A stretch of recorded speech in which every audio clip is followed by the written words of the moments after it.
queridos, vamos tentar, né, com toda essa dificuldade, passar para vocês um pouquinho da nossa aula. Amém? Senhor Deus, Pai amado e querido, em nome de Jesus, eu quero nos colocar, Pai, diante do Teu altar, da Tua presença, pedir a Tua bênção sobre esta aula, sobre o nosso tempo, também pedir a Tua bênção sobre toda a terra, sobre os Teus filhos, Senhor Deus. Vem com a Tua graça, a Tua proteção sobre cada um de nós, Pai, em nome de Jesus, Senhor. Amém. Bom, queridos, vamos falar hoje sobre fundamentos, né, da teologia. Como nós vimos anteriormente, a teologia cristã, ela vem após Jesus Cristo. Comentamos que teologia ela acontece muito antes, mas aqui a teologia cristã ela tem começado na época primitiva, lá logo após Jesus Cristo. Então essa tradição foi passada de geração em geração, e essa tradição escrita, para que nós chegássemos à palavra de Deus hoje, ela se iniciou de uma maneira não intencional. Ela começou sendo colocada por tratados, por debates teológicos, porque havia sim uma necessidade de escritos, tá? Isso fora do mundo cristão, fora da Bíblia.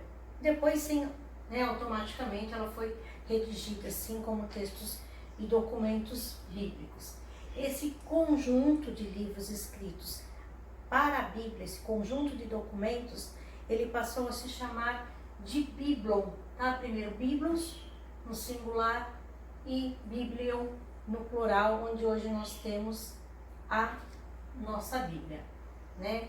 A palavra testamento que nós usamos, ele vem do hebraico berish, que significa comer do pão, se alimentar, e do grego, né, significa contrato e aliança.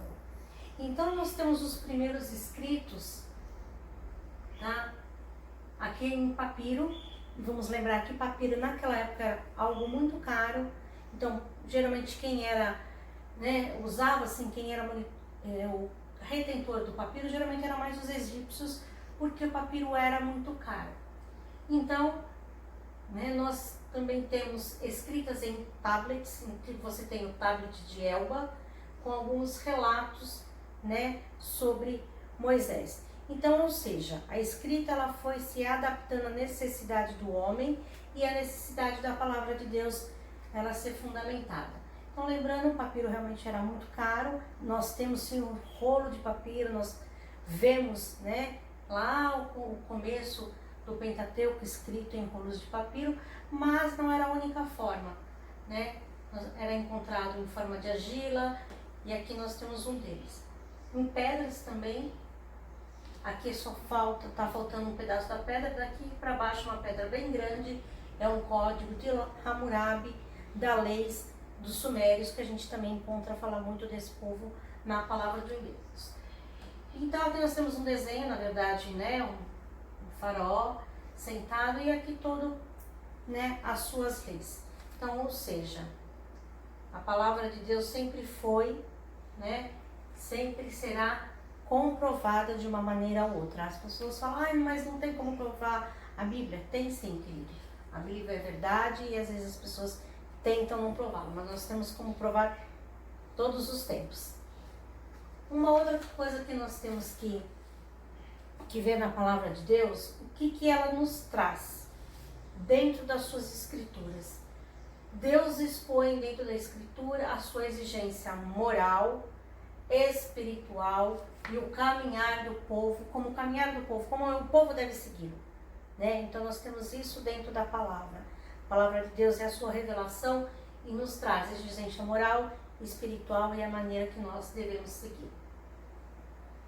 A seguir nós temos aqui interpretando as escrituras. Muitas vezes, querida, a gente quer abrir a palavra e sair interpretando e lendo tudo, achando que tudo já está pronto e está movido. E realmente, a palavra do Senhor ela já está revelada para nós.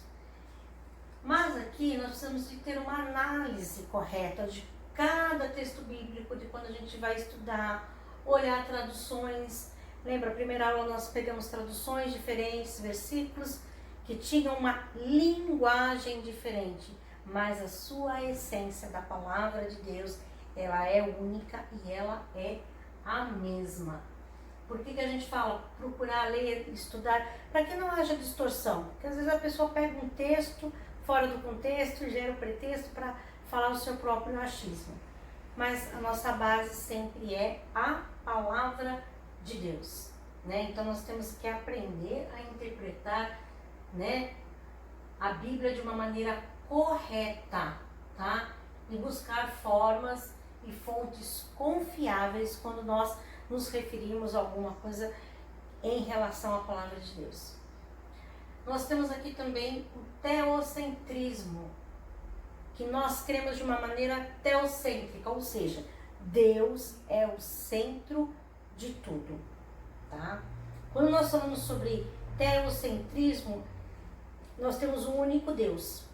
Assim como outras religiões também têm uma visão, uma fé teocêntrica. E a nossa fé, além dela ser teocêntrica, ela também é monoteísta. Monos, que vem de monos único, teo, Deus, tá? Então, essa definição aceita somente um único Senhor, um único Deus. Nós encontramos também dentro da palavra de Deus uma teologia politeísta, ou seja, onde nós encontramos, infelizmente, relações a muitos deuses. Nós encontramos isso também na palavra, e é onde Deus sempre bate, que Ele é o único, que Ele é eterno, que além dele não há outro. Nós temos aqui dentro do monoteísmo, provado dentro da Bíblia, que está em Êxodo 20, 3 e 5, que diz assim: não terás outros deuses diante de mim, não farás para ti imagem de escultura, nem que semelhante embaixo da terra ou nos céus. Então, ou seja, essa passagem bíblica, ela nos afirma que não há um outro Deus além do nosso Deus. O monoteísmo, ele tem 3 segmentos religiosos, tá? Nós temos o judaísmo, islamismo e cristianismo. Esses 3 fundamentos, eles têm, né, a sua crença num único Deus. Vamos passar aqui para o judaísmo. Dentro do judaísmo, nós sabemos que, né, a sua declaração de fé, toda a sua base, está no Pentateuco.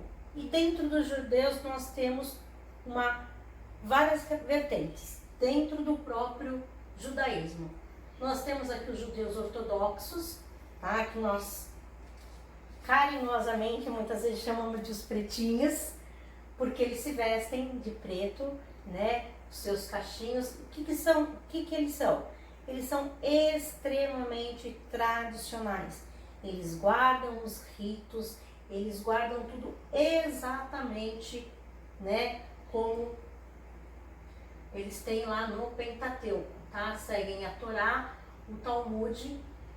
Outra coisa que fica fácil de diferenciar o judeu ortodoxo. Se você for para Jerusalém, conhece alguém, viu algum documentário, homens de um lado, mulheres do outro, eles não compartilham do mesmo espaço para adorar a Deus. E também eles fazem uso do talit, né, deste manto, e do trefilim amarrado à sua testa.